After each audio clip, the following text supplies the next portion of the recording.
Hello everyone and welcome to another incredible game from the FIDE World Cup 2021. We already know who the winner is because the last video we've shown the game between young Krzysztof Duda and Sergei Karyakin. Duda won that game very nicely, so if you haven't seen it, do check it out in the previous video. But this game in the clash for third place, Vladimir Fedoseev needs to win in order to force tiebreaks against Magnus Carlsen and see who will claim third place. So now he gets a chance, but he has the black pieces against the world champion, and this game already takes an unknown turn very early on in the game.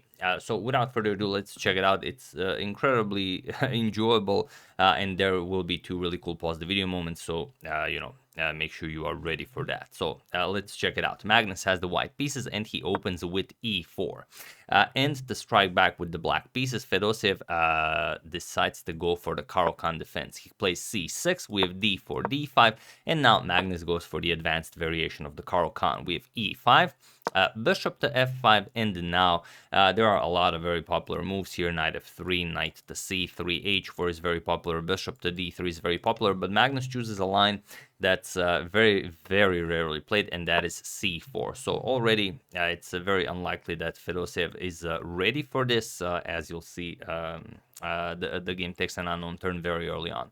So e6, closing the chain, as the bishop has been developed, knight to c3 and the bishop to b4 now. Pinning the knight here, Magnus captures with c captures on d5 in the center, and now this position has been reached before, but known moves here are c captures and e captures, but the move that Fedoseev plays has never been played before, so as of move 6, we have a completely new game. Fedoseev plays a queen captures on d5, and okay, the knight is pinned, the queen can't be captured, so Magnus continues development. Knight to e2.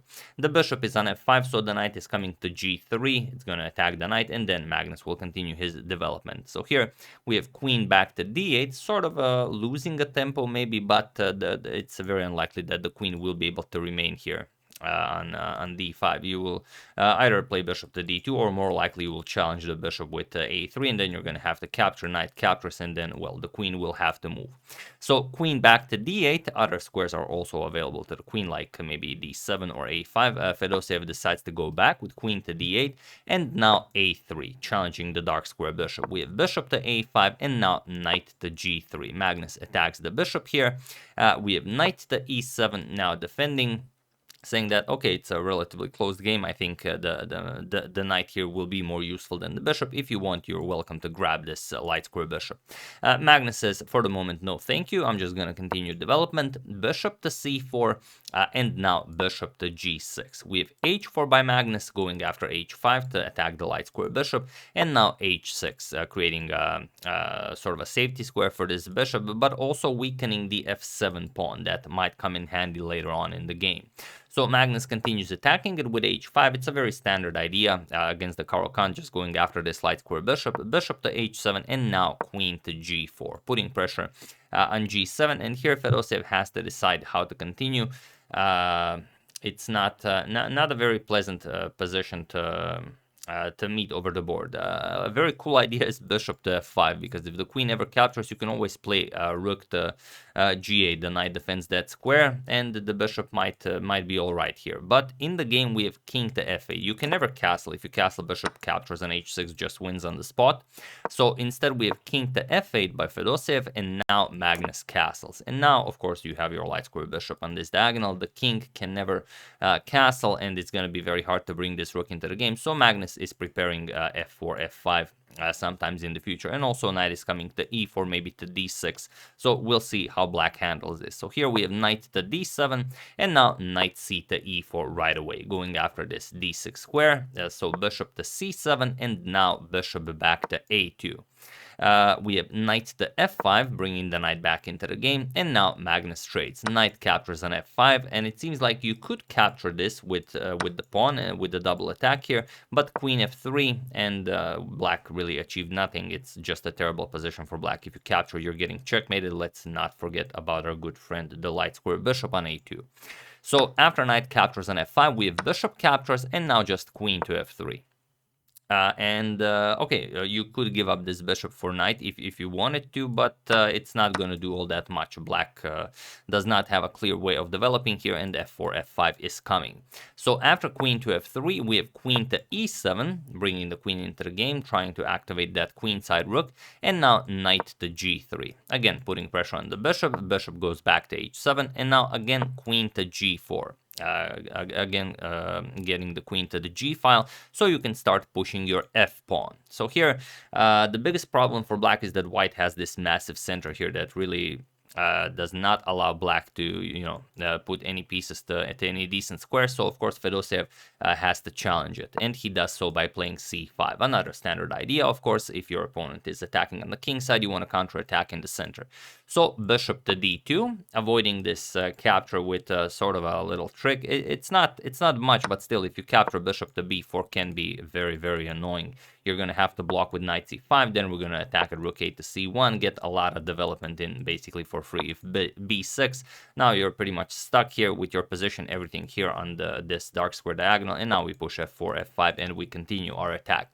It is playable, maybe, but very, very bad for black. So instead, we have rook to d8, and now comes f4. Now Magnus starts pushing on the king side. We have knight to b6, and now bishop to c3. Another very cool move, just improving the position of this bishop. And now you definitely can't capture here because bishop to b4 is deadly here. So knight to d5, improving the position of your knight. It's an excellent square. Now attacking the dark square bishop, but Magnus just says, all right, let's go f5. And it's really, really an awesome dare. You did not have to allow this, but Magnus says there's no need to hold back here. We can even allow knight to e3 to go after this fork. And Fedoseev plays this, but he's not really going after the rook because queen to f3, and now grabbing the rook. For example, knight captures, rook captures is just too strong for white. Everything is now attacking the black king. The bishop here is a monster. You can always capture here. You can push in some lines. I mean, and the light square bishop, the rook are doing nothing. This bishop is doing nothing. So it's really a terrible position for black. So instead, after queen to f3, we have knight captures on f5, not going after material here. So Magnus captures on f5, we have bishop captures on f5, and now the move that Magnus had planned with this idea, and that is, of course, d5, preventing black from capturing here as the bishop on f5 would hang. So bishop to b6, just preventing any double attack here with the d6, and also maybe c4 check will be useful in some lines. But now bishop to c4. Magnus just prevents this, and what do you play here? It's a really, really ugly position. The problem is, it seems like you could go for e captures on d5 because, okay, you lose this bishop, but then you win this bishop. The problem is, if e captures on d5, we happily capture here, and then if captures here, then we play e6, and black's position is just ruined. If you play f6, then our friend, the dark square bishop here, just plays bishop captures on f6. G captures, queen g6, and that's it. Rook captures on f6 is coming, and if queen to g7, trying to free up a d7 square for the king, even e7 is in the position. This is just incredible. If queen captures, rook captures on f6, and that's game over. Black has to part with the queen, and white wins the game. So after bishop to c4, we have king to g8, getting the king away from this f file, but it doesn't really help black. We have d6 by Magnus, kind of closing your own structure here, because now the bishops are not all that useful, but it's going to be very, very hard for black to say anything about this. Queen to h4, and now Magnus just plays b3. The bishop was under attack, and now we have rook to d7. Useful, as now you will be able to move your bishop. The f7 pawn will be protected. The pawns have been stopped, and the bishop pair is not fully operational for the moment. So how can Magnus do something about this? Well, he plays queen to e2, and now what do you play here? It's a very, very tricky position. Black has only one move that kind of allows him to stay in the game, but he has to find it, and that is bishop to g4. It's a very useful move because now, well, you're winning the h5 pawn, and you're sort of slowing down the attack. And if white goes for the trade with rook to f4, then we're going to play bishop captures, rook captures, and now bishop to d8, challenging the rook here. So the rook has to move, and we're going to pick up the bishop here. Of course, white will capture, but he will capture with the pawn. So, okay, or you could go rook to e4, and then bishop captures, rook captures. But let's say rook h3, we're going to capture, and this is kind of playable. Maybe you can survive this with black. It's a very difficult to play, but it's definitely the best black had. But in the game, queen to g4 was played, offering a queen trade right away, not indirectly. And now there is a certain move that Magnus can make to avoid this and to start the attack. So feel free to pause the video here and start the attack for Magnus while I give you a couple of seconds.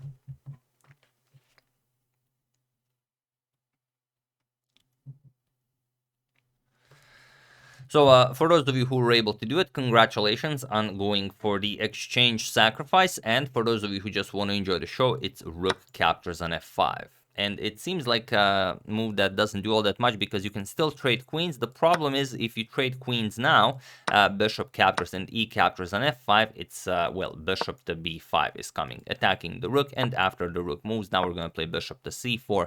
And this bishop is completely out of the game, this rook completely out of the game, king completely out of the game, this rook is never joining the game.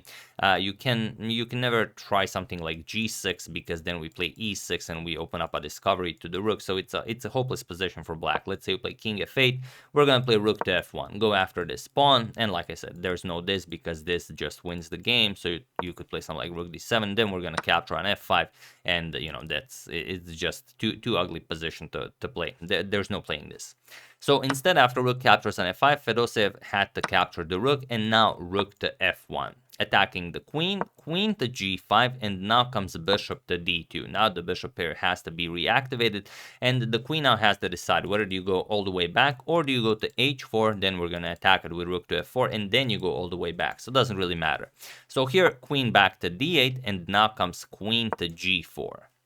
So what do you play here? There are simply too many threats. Magnus doesn't have to play queen to g4, bishop to b5 just goes after this rook. This is also sufficient.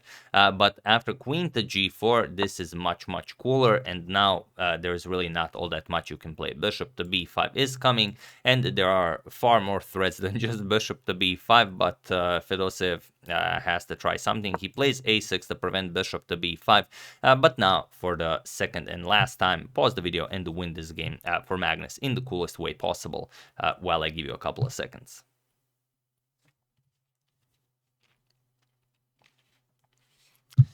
So for those of you who were able to do it, and I know all of you were able to do it because it simply screams, so congratulations to everyone. The move is, of course, rook captures on f7. We remove the defender of the e6 pawn, and that's it. There's no defense here for black.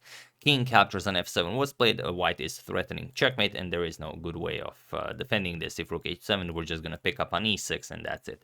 So here we have a rook captures on f7. Sorry, king captures on f7. You could also play rook captures on f7, but it's not much better. The e6 pawn is still hanging, and we can simply pick it up. Queen captures on f6. Now you have these two beautiful pawns. The rook is hanging, and there's, well, not much you can do here. In the game, king captures on f7 was played, but now you have to decide whether you capture with the bishop or with the queen. And this kind of reminded me of a certain move that we discussed during Morphy's Opera House game, where Morphy could have done something, but I don't know who actually said it, that it's a butcher's move, and you know, Morphy's not a butcher. Morphy's an artist. I think it was Bill Hartstone in his book Kings of Chess, but you know, there could be an earlier reference to the move. So here bishop captures wins right away, but it's very crude. For example, king to e8. And now we're going to play queen to g6 check, king f8, and now bishop captures on d7. And after the queen captures, now we play e6, and then of course the queen cannot capture, the queen will deliver checkmate. So after queen to e8, now we play e7 check, and well, there's just this. You don't have a move here, you have to move the king, queen captures here, and there's that. So this is not, this isn't really butchering the position, it's also very nice, but the idea Magnus chose is, well, a bit more pleasant, as you've seen in the thumbnail. So if you have to choose between this and that, I mean, if you can calculate that both of them are winning, then it's nice to show the audience what you can do. So queen captures on e6 was played. king to f8, and now queen to f5 check. Here, Magnus repeats the position a few times to reach time control. We're on move 39, so queen to g6 check, king f8, queen to f5 check. We've reached move 40, so both players have received additional time. King to e8, queen to g6 check, king to f8, and only now e6. So the rook cannot capture because checkmate is being delivered, well, what do you play here? Queen to f6 was played, just offering a queen trade, but now comes e captures on d7, queen captures on g6, h captures on g6, and now we've reached the position from the thumbnail. Look at this. This pawn guards f7, this pawn guards e7, and this pawn guards e8. There is no way for the king or the rook, well, almost even for the dark square bishop to enter the game, and this is just spectacular. Fedoseev tried to activate his dark square bishop, bishop to d8, but now Magnus just plays a bishop to e6, and it's a move that ensures that this rook will not see the light of day. Of course, you will try to push the pawn and then get the rook into the game via the h5 square, but as you'll see, Magnus has this all worked out. So h5, king to f2, we have h4 now preparing to activate the rook, but Magnus just plays bishop to g4. So no activating of the rook will be possible. We have b5 trying to do something on the queen side. We have king to f3. We have b4 by Fedoseev, a captures, c captures, and it was in this position on move 49 that Vladimir Fedoseev resigned the game, as there is nothing more to be done here. So really a spectacular game. There is no useful move you could make with black. The bishop can just make some useless moves, and the white really doesn't have to do anything. White can do whatever white wants. You could even march the king, like let's say here, chase the bishop away and then promote the pawn. Like it's that simple. But it's so interesting that out of the two options after king captures on f7, like this wins, within let's say 10 moves, but this wins by creating this amazing position. And it would be a shame if we did not have this position on the board here, just, controlling everything and not allowing the black to activate any of the pieces. So Magnus had quite a more enjoyable time in the clash for third place than in his semifinal match against Duda. Duda really did a number on him, but also won against Sergei Karyakin. Duda wins the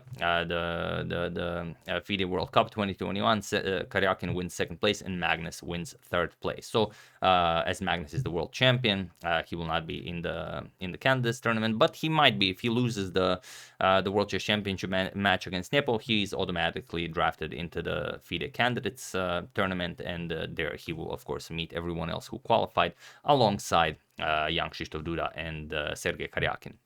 So really awesome game. Hope you guys enjoyed it.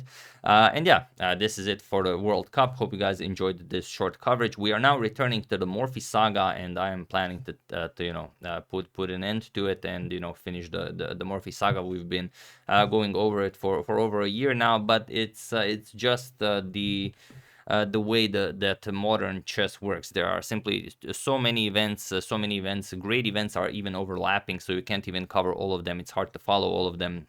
So when I started the sagas, there really wasn't all that much happening in the chess world, and I could, devote a lot of time to a certain saga, like when we did the Mikhail Tal saga or the Bobby Fischer saga. But nowadays, there's simply too much chess going on, so I will finish the Morphy saga, but in the future, I will try to make the sagas a bit shorter. Maybe I'm gonna make like 10 videos that if we were going to cover an entire life of a certain player, I'm going to try and make it a bit more concise. 10 videos with 10 of the best games and something about their lives, maybe something like that, but we'll see how it goes. But yeah, that's it for this video. Hope you guys enjoyed it. I would like to thank Tom Deralo, Alexander Trebus, Brandon Fukuda, Arnie Fox, and Yo Shamariau for contribution to my channel. Thank you a lot, I really appreciate it. As usual, you can check 2 of my previous videos here. Thank you for watching, and I will see you soon, continuing the coverage of the Morphy saga. So thank you all, I will see you soon, and have an excellent rest of your day.